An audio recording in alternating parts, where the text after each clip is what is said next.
الحمد لله رب العالمين والعاقبة للمتقين ولا عدوان إلا على الظالمين وأشهد أن لا إله إلا الله وحده لا شريك له ولي الصالحين وأشهد أن محمدا عبده ورسوله وصفيه من خلقه وخليله سيد الأولين والآخرين اللهم صل عليه وعلى آله وصحبه ومن اتبعهم بإحسان إلى يوم الدين أما بعد.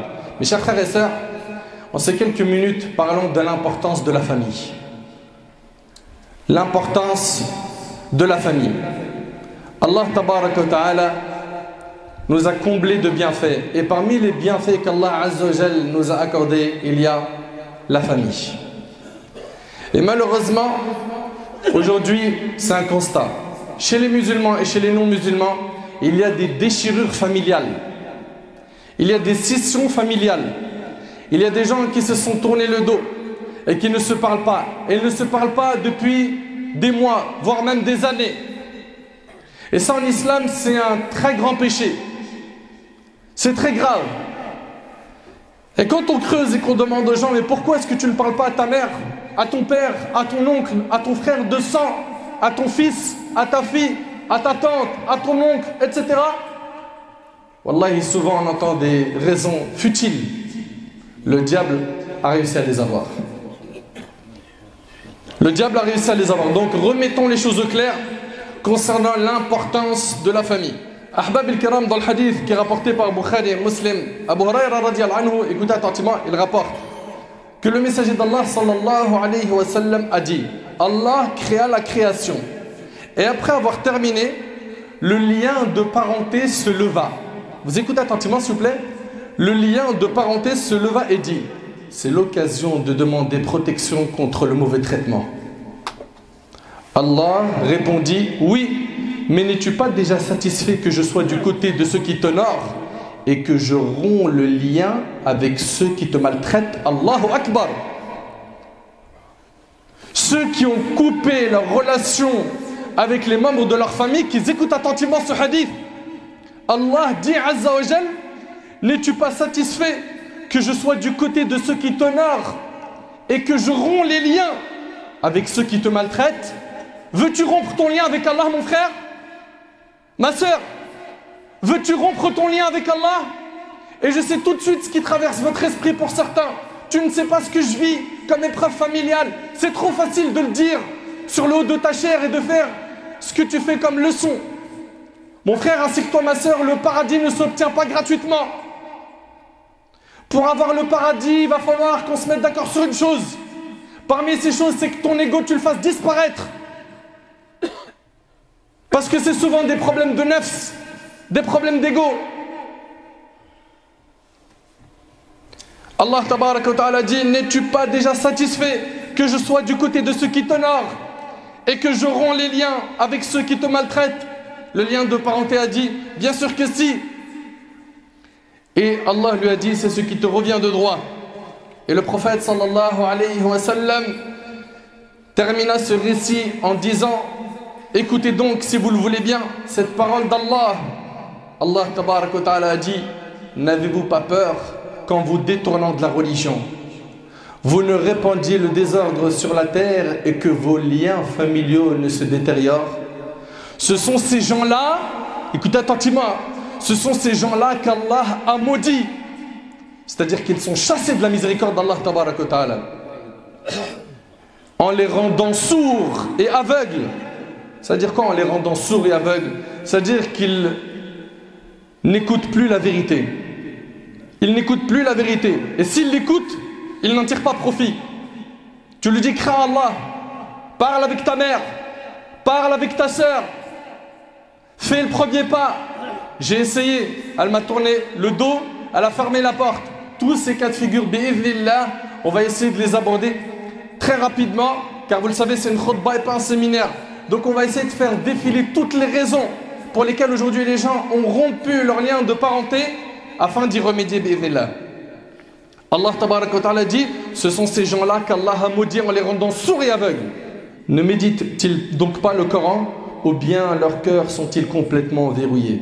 Chers frères, chères sœurs, la famille est la première pierre dans la construction d'une société épanouie. C'est l'élément fondateur d'une communauté saine. Lorsque la famille va bien, la société tout entière se porte bien. Et lorsqu'elle va mal, c'est toute la société qui va mal. Et lorsque nous, musulmans, nous parlons de famille, il faut comprendre qu'elle englobe non seulement les parents et les enfants, mais les oncles, mais aussi les oncles, les tantes, les grands-parents, les petits-enfants, les ancêtres, les descendants, les cousins, cousines, neveux, nièces, etc. Et c'est parce que les liens des hommes dépendent du lien familial qu'Allah Azza wa Jal a accordé au lien de parenté dès la création de l'univers un droit particulier et une place importante, au point qu'il l'a autorisé à se lever et à réclamer qu'on fasse attention à lui. Ahbab al-Kiram, Allah Tabarak wa Ta'ala à plusieurs reprises dans le Coran nous a demandé de faire très attention à la famille, de prendre soin de la famille, de préserver nos liens de parenté. Et il nous a mis en garde contre quoi? La rupture des liens de famille. Allah Tabarak wa Ta'ala a dit, Allah Azza wa Jalla a dit, adorez Allah et ne lui donnez aucun associé. Agissez avec bonté envers qui? Envers vos pères et mères, les proches, les orphelins, les pauvres, le proche voisin, le voisin lointain, le collègue et le voyageur. Ta famille avant tout. Aujourd'hui, on a passé la famille en second plan. C'est devenu une option. Pourquoi? J'ai pas le temps, mon frère. Je suis occupé avec mon smartphone. Je gère beaucoup de choses à distance. J'ai une société et on en entend de toutes les couleurs. Ils sont prioritaires.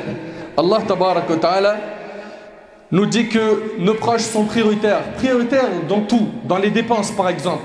Allah Azza wa Jalla nous dit, ils t'interrogent sur ce qu'ils doivent dépenser. Allah Tabarak wa Ta'ala dit, ils t'interrogent sur ce qu'ils doivent dépenser. Dis-leur, ce que vous dépensez de bien devrait être d'abord pour les parents. Vous avez vu? D'abord les parents, puis les proches, les orphelins, les pauvres et les voyageurs indigents. Et tout ce que vous faites de bien, vraiment Allah le sait. Et dans le hadith de Abdullah ibn Umar, radiyallahu anhuma, ce hadith, il est rapporté par l'imam Ahmad. Le prophète sallallahu alayhi wa sallam a dit, l'heure du jour du jugement n'arrivera pas avant que n'apparaisse l'obscénité. Et aujourd'hui, des gens qui prononcent des paroles obscènes, en veux-tu, en voilà, va sur les réseaux sociaux.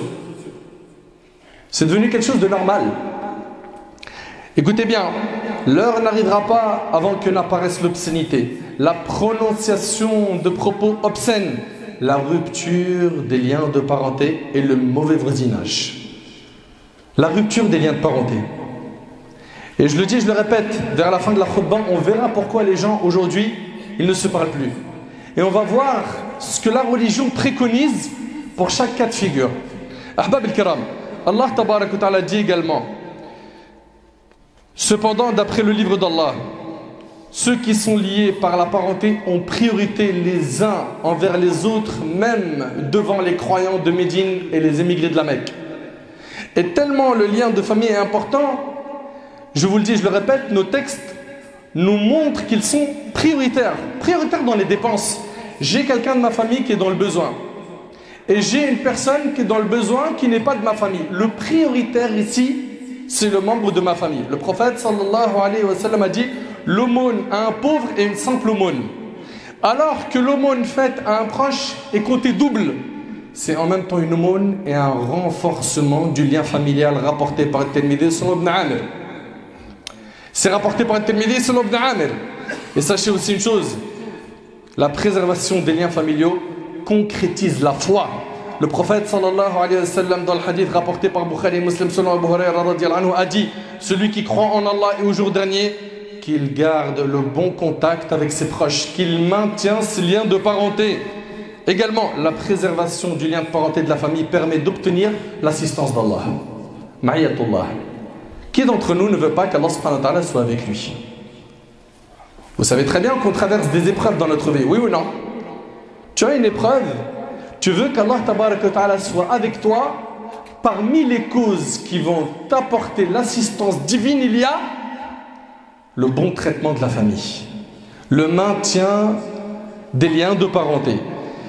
Abu Huraira radiyallahu anhu, il rapporte qu'un homme a interpellé le prophète alayhi salatu wa salam, et là je vous demande d'ouvrir les oreilles de votre cœur.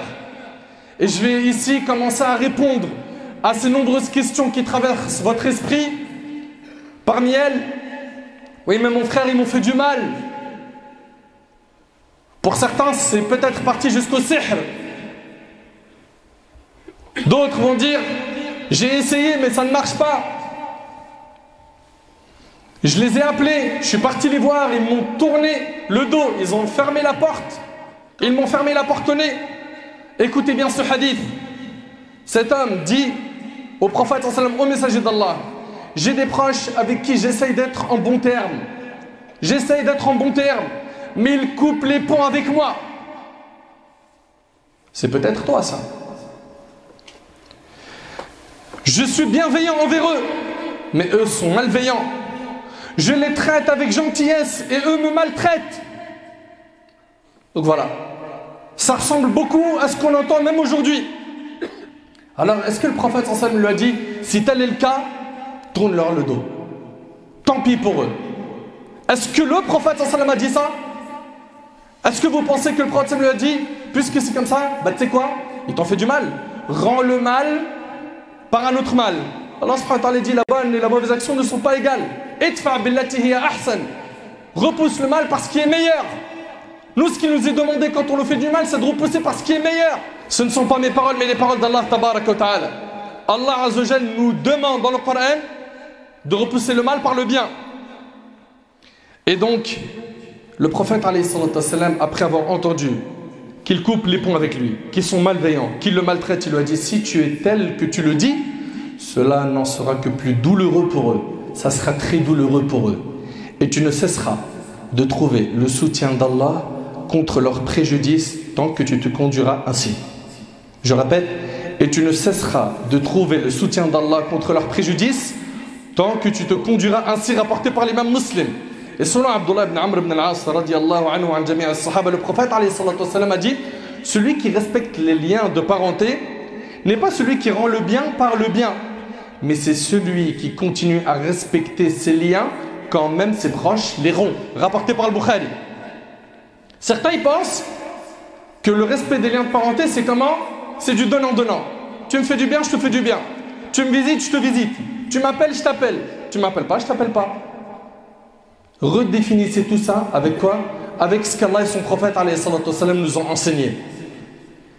Le prophète sallallahu alayhi wa sallam, il dit, celui qui maintient les liens de parenté, c'est pas celui qui rend le bien par le bien, mais c'est celui qui continue à maintenir les liens de parenté quand eux, ses proches, rompent les liens. Oui, mais c'est très dur, Akhi. Mais qui t'a dit que pour entrer au paradis, il n'y a que des choses faciles à faire? Il y a des choses qui sont difficiles. La marchandise d'Allah, elle vaut cher. Pour la marchandise d'Allah, il va falloir que tu retrousses tes manches. Il y a des choses qui sont très difficiles à faire. Également, Ahbab al-Kiram, la préservation du lien familial est une cause de l'amour d'Allah envers celui qui fait cet effort. Tu veux gagner l'amour d'Allah? Fais cet effort. Pour qui? Pour Allah. Des fois, les gens, ils ne méritent pas. Il y a beaucoup de gens, quand tu analyses leur comportement, tu t'aperçois qu'ils ne méritent pas qu'on leur fasse du bien. Mais nous, on ne fait pas le bien aux gens pour eux. On le fait pour qui? Pour Allah subhanahu wa ta'ala. Pourquoi on oublie ça? Si ça, tu le gardes en tête, c'est réglé. Mais pour ça, je le dis, je le répète, ton nefs, ton ego, piétine-le. Fais-le disparaître. Non, mais la dernière fois, il m'a fait un reproche, j'ai pas aimé. Akhi, dépasse ça. Dépasse ça pour Allah subhanahu wa ta'ala. Tu vas gagner l'amour d'Allah. Tu auras l'assistance d'Allah. Tu auras le paradis d'Allah. Écoutez attentivement. Un homme de la tribu de Khaf'am est venu demander au prophète sallallahu alayhi wa sallam, au messager d'Allah, quels sont les actes les plus aimés d'Allah? Alors le prophète sallallahu alayhi wa sallam lui a dit, la foi en Allah. Quoi d'autre lui demande à l'homme? Il lui a dit, la préservation du lien familial. Et ensuite demande à l'homme, il lui a dit, c'est d'ordonner le bien et d'interdire le mal. Après l'avoir interrogé sur les actes de bien qu'Allah aime le plus, après cela il lui a dit, et quels sont les actes les plus détestés par Allah au messager d'Allah? Et là, le prophète sallallahu alayhi wa sallam lui a dit, le polythéisme, ash-shirk. Et l'homme demanda, et quoi d'autre? Et là le prophète sallallahu alayhi wa sallam a dit, rompre les liens familiaux. Maintenant tu veux qu'on regarde un petit peu pourquoi ils ne se parlent pas? Pour une histoire d'argent. Il y avait de l'héritage. On est parti voir un imam, un cheikh qui connaît bien dans le fiqh. Il nous a fait la répartition de l'héritage conformément à la religion. Et mon frère, il a volé mon bien. Il a mangé ma part d'héritage. Certes, c'est un volme. Certes, c'est une injustice. Mais ne laisse pas l'argent à Darahim vous séparer. Lui, il a son tort. Il aura à répondre à cela devant Allah subhanahu wa ta'ala. Mais toi, ne coupe pas les liens de parenté. Parmi les causes, donc, on a la dunya. Cette dunya qui vaut rien pour Allah subhanahu wa ta'ala. L'argent. Vous imaginez, tôt ou tard, vous allez tous mourir, vous n'allez rien prendre avec vous. Parmi les causes aussi, il y a le fait que des fois, ça vient des parents. Ce sont les parents qui disent aux enfants, va surtout pas chez ton oncle. J'apprends que tu as parlé à ton oncle, t'es plus mon fils, t'es plus ma fille. La hawla wa la quwwata illa billah al-ali al-azim. Ça vous suffit pas d'avoir vous des grands péchés? En plus, vous voulez accumuler ceux de vos enfants?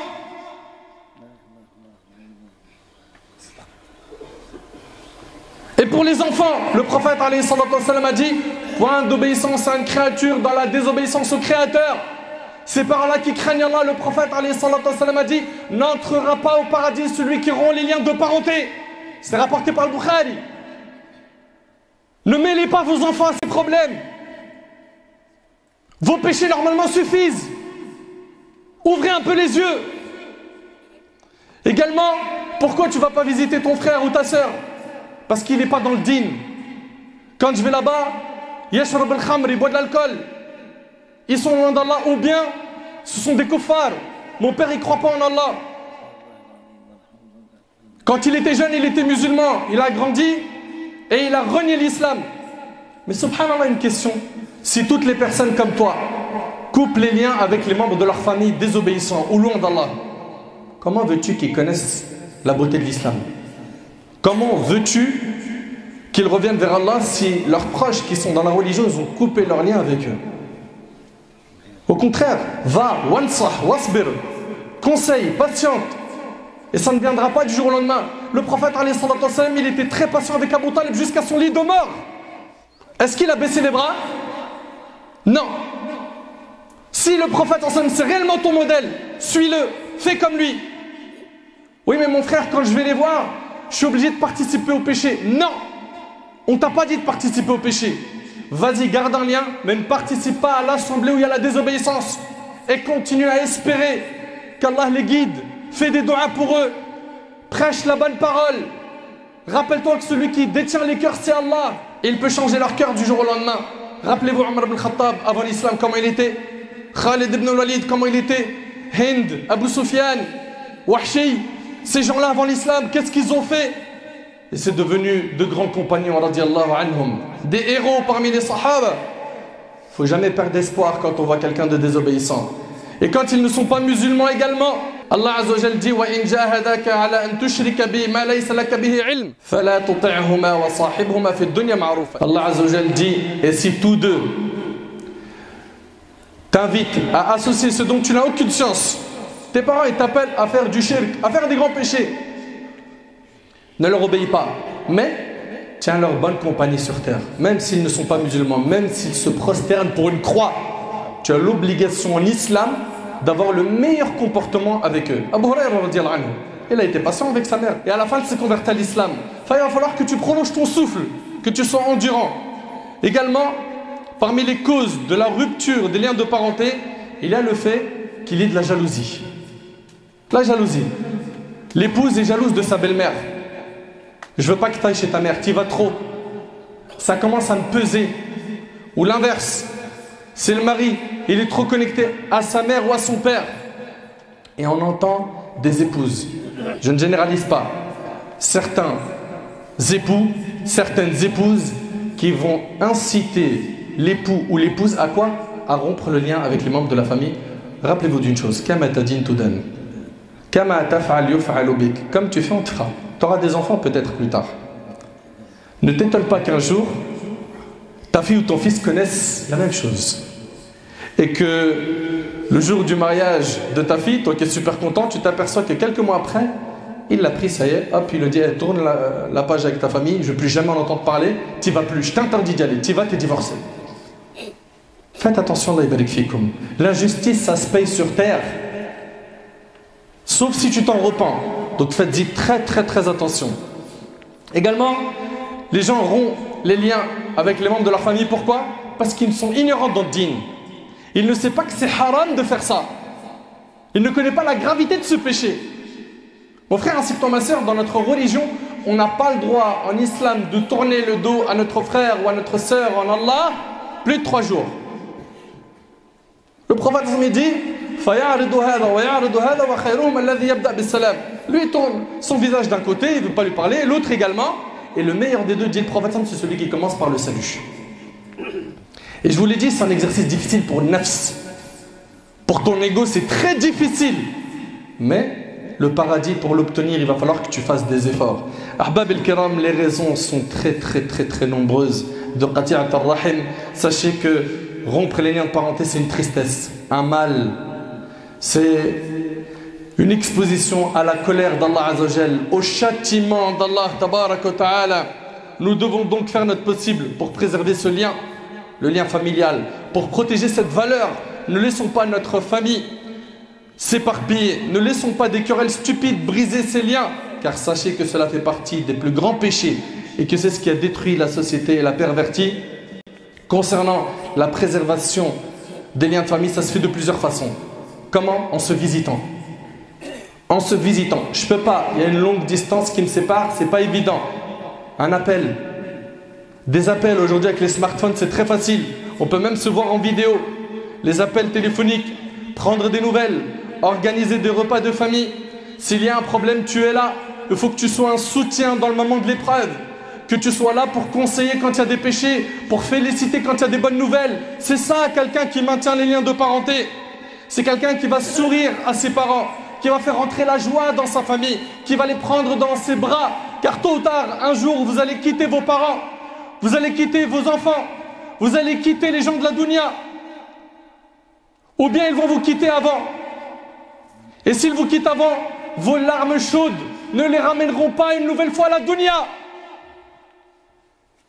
Donc gardez en tête que c'est un immense bienfait d'avoir une famille. Maintenant, il faut renouer avec eux solidement et ne pas laisser nos smartphones nous déchirer de la famille. Car aujourd'hui, Zahma, on va visiter la famille, il est assis à côté de son père et de sa mère, il ne leur a pas adressé un seul mot. Trop occupé sur Twitter. Il y a trop de nouvelles vidéos sur YouTube. Sur Instagram, il y a trop de nouvelles publications et de commentaires à lire. Tu t'es connecté à toute la planète sauf à ta famille. Rentrez à la maison, mettez les téléphones dans une boîte et restez réellement avec votre famille. Rappelez-vous, il y a une dizaine d'années, quand il n'y avait pas de téléphone portable, on pouvait réellement avoir des vraies assises avec nos parents. On pouvait vraiment parler avec eux. Partager des bons moments avec eux. Ces moments que nous regretterons quand ils partiront. Ahbab el-Kiram, il est impératif de tout faire pour maintenir les liens de parenté et surtout d'être une cause de réconciliation dans le cas où il y a un conflit. Ne dis pas « c'est pas mon problème ». Non. Là, tu dois mettre ton nez. Pourquoi? Pour islah dhat al-bayn, pour réconcilier les gens de ta famille. Et le prophète, dans un hadith dans Sunan, il a dit « Voulez-vous que je vous informe de ce qui est meilleur que la prière, l'aumône et le jeûne ?» Ils ont dit oui, il a dit la réconciliation entre deux personnes. Vous vous imaginez un petit peu? C'est très important. Donc faites tout pour faire diminuer les tensions et ne soyez pas vous de ceux qui jettent de l'huile sur le feu. Si on veut agir pour améliorer la situation de la communauté musulmane dans le monde et de la société en général, avant de se préoccuper de ce qui se passe de l'autre côté de la planète, il faut d'abord œuvrer au sein de nos familles, avec nos enfants. Combien de nos enfants ils sont égarés loin d'Allah? Ils ne prient pas, yashrab al-khamr, ils brûlent, ils volent. C'est une catastrophe à l'école. Commençons par la famille. C'est très bien de voir les soucis des gens partout dans le monde, mais commence par les tiens. Commence par toi, commence par ta famille, tes parents, ton épouse, tes enfants. Et sache que tu gagnes beaucoup par le fait de maintenir les liens de parenté. Très rapidement, Allah tabaraka wa ta'ala va élargir ta subsistance. Tu auras de la baraka. Vous savez c'est quoi la baraka? La bénédiction d'Allah dans la vie, dans les biens. Le prophète sallallahu alayhi wa sallam, dans le hadith de Anas rapporté par Bukhari et Muslim, il a dit: celui qui aimerait bien qu'on élargisse sa subsistance et qu'on retarde l'échéance de sa mort, qu'il se montre bon avec ses proches. Également, tes aumônes en leur faveur sont doublées comme on l'a dit. Également, tu as le paradis. Dans le hadith de Abdullah ibn Salam, le prophète sallallahu alayhi wa sallam a dit, écoutez bien, aux gens, saluez les autres. Afshu salam. Wa at'imu at-ta'am. Donnez à manger. Wa silu al-arham. Respectez les liens de parenté. Wa sallu bil-layl. Wa an-nasu niyam. Et priez quand les autres dorment. Tadkhuluna al-jannah bi salam. Vous entrerez au paradis en toute tranquillité. As'Allah subhanahu wa ta'ala an yaj'alni wa iyyakum min ahli al-jannah. Surtout l'exaucement des du'as. Garde un bon lien avec ta famille pour qu'Allah subhanahu wa ta'ala te facilite, que tes actions soient acceptées, car les actions sont présentées à Allah lundi et jeudi. Et il est remis à plus tard l'acceptation des actions de qui? De ceux qui sont en discorde, ceux qui ne se parlent pas. En sortant de cette khutbah, ça serait bien qu'on ait du concret. Ça veut dire quoi du concret? J'avais quelqu'un de ma famille, je ne lui parlais pas. Je sors, je prends mon téléphone et je lui envoie un message où je l'appelle pour lui dire je veux te voir. Je veux te voir et tu vas faire le premier pas. Je sais que c'est difficile parce qu'il y a eu des années sombres derrière toi. Il y a un historique noir. Mais là, je ne te demande pas ça pour toi. Je te demande ça pour Allah subhanahu wa ta'ala. Je te demande de faire ça pour Allah subhanahu wa ta'ala. Sois fort. Essaye d'aller à l'encontre de la volonté du diable. Et sois toi le premier qui fera le pas. Ta récompense sera immense auprès d'Allah subhanahu wa ta'ala. N'écoute pas les mauvaises personnes qui te diront non, non, mais dans ton cas de figure, tu as le droit, tourne-lui le dos. N'écoute pas ça. Va de l'avant. Fais le nécessaire et implore Allah subhanahu wa ta'ala de t'aider dans cette tâche, qu'Allah subhanahu wa ta'ala nous facilite de renouer avec tous les membres de notre famille, qu'Allah tabarak wa ta'ala nous utilise dans le bien pour réconcilier les gens, qu'ils soient des gens de la famille ou des éloignés, qu'Allah tabarak wa ta'ala nous permette de mettre en pratique le contenu de cette khutbah. As'Allah subhanahu wa ta'ala an yanfa'ani bima qultu wa yanfa'akum bima sami'tum. Hadha ma a'lamu Allah azza wa jalla a'lam.